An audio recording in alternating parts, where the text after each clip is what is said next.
Apple resources private limited. Wood apple resources में आप सभी का स्वागत है। कक्षा 5वीं हिंदी। मैं आपकी शिक्षिका धरा हूँ और ये हैं आपके दोस्त। मैं वुप्पी।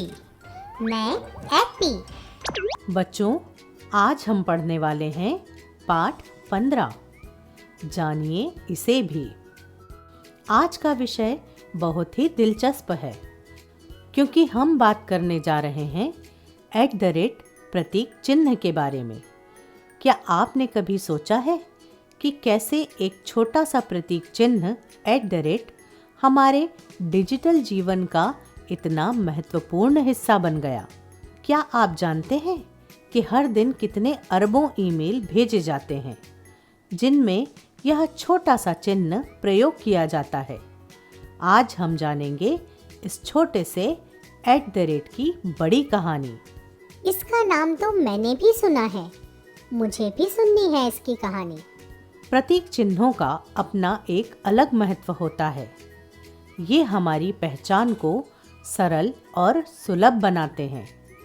कुछ प्रतीक चिन्ह ऐसे हैं जो हमारे दैनिक जीवन में रचे बसे हुए हैं, जैसे जिसे हम के नाम से जानते हैं। कभी आपने विचार किया है कि कब बना? की खोज किसने की? कब से प्रयोग में आ रहा है? चलिए जानते हैं की कहानी। का निशान लगभग 500 वर्ष पहले खोजा गया था, लेकिन तब इसका प्रयोग ईमेल के लिए नहीं किया जाता था। शुरुआती दौर में का प्रयोग प्रति यूनिट इकाई के लिए किया जाता था। का निशान सबसे पहले ईमेल से जोड़ा गया। ईमेल में से यह पता चलता है कि आपका अकाउंट किस साइट पर है। इसका प्रयोग ईमेल साइट के नाम को दर्शाने के लिए किया जाता है। ईमेल आईडी 2 हिस्सों में होती है। एक हिस्सा जो के पहले होता है और दूसरा के बाद। पहले हिस्से में अपना नाम या वह अक्षर या अंक होते हैं जिन्हें आप चुनते हैं। दूसरे हिस्से में के बाद सर्विस प्रोवाइडर का नाम आता है। यह एक छोटा सा चिन्ह है जिसके चारों ओर एक घुमावदार चक्र बना हुआ है। आज गणित से लेकर ईमेल के माध्यम से पूरी दुनिया में अपनी एक अलग पहचान बना चुका है। इस छोटे मेल से प्रतीक चिन्ह का प्रयोग ईमेल, सोशल नेटवर्किंग और इंटरनेट में सबसे अधिक किया जा रहा है और आज यह चिन्ह पूरी दुनिया में राज कर रहा है। तो बच्चों, इस पाठ से हमने जाना के बारे में। व्याकरण, समूहवाची शब्द। आओ बच्चों, जाने समूहवाची शब्दों के बारे में। समूहवाची शब्द। समूहवाचक शब्द वे शब्द होते हैं जो किसी समूह या झुंड का बोध कराते हैं। ये शब्द एक समूह के रूप में वस्तुओं, व्यक्तियों या जानवरों के बारे में बताते हैं।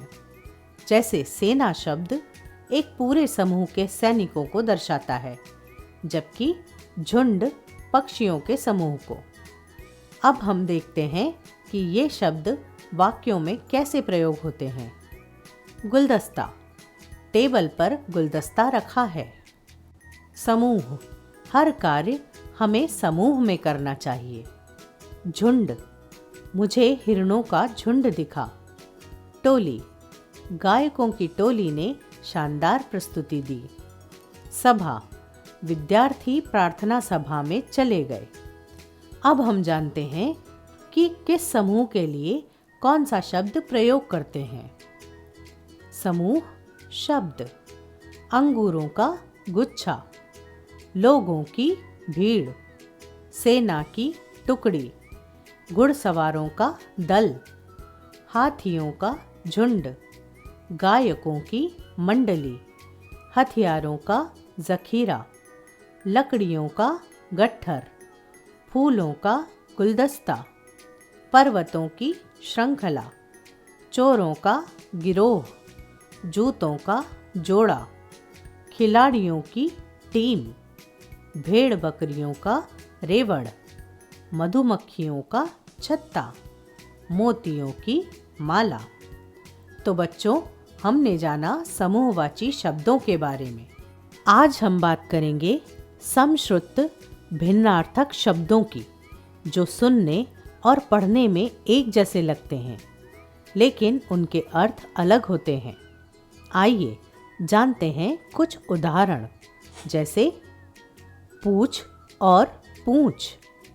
पूछ का मतलब होता है पूछना, जबकि पूंछ का मतलब है पशु की दुम। अनिल और अनल।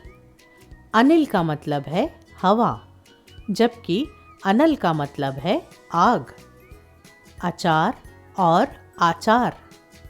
अचार का मतलब है एक खाद्य पदार्थ, जबकि आचार का मतलब है आचरण। नीर और नीड़।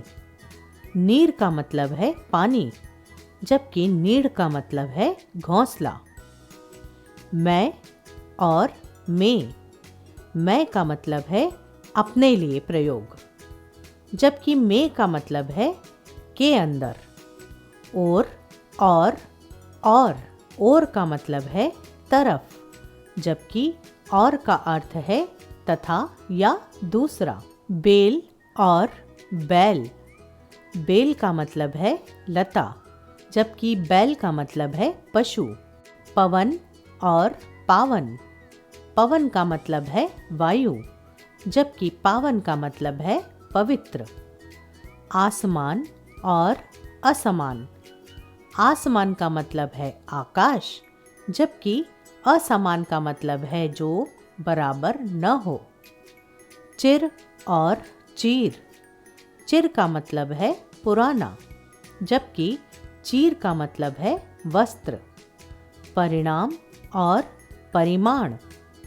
परिणाम का मतलब है नतीजा, जबकि परिमाण का मतलब है मात्रा। समान और सामान। समान का मतलब है बराबर, जबकि सामान का मतलब है वस्तु, भार। तो बच्चों, आज हमने जाना समश्रुत भिन्नार्थक शब्दों के बारे में। हम ऐसे ही मिलते रहेंगे। वुड एप्पल रिसोर्सेज से जुड़ने के लिए धन्यवाद।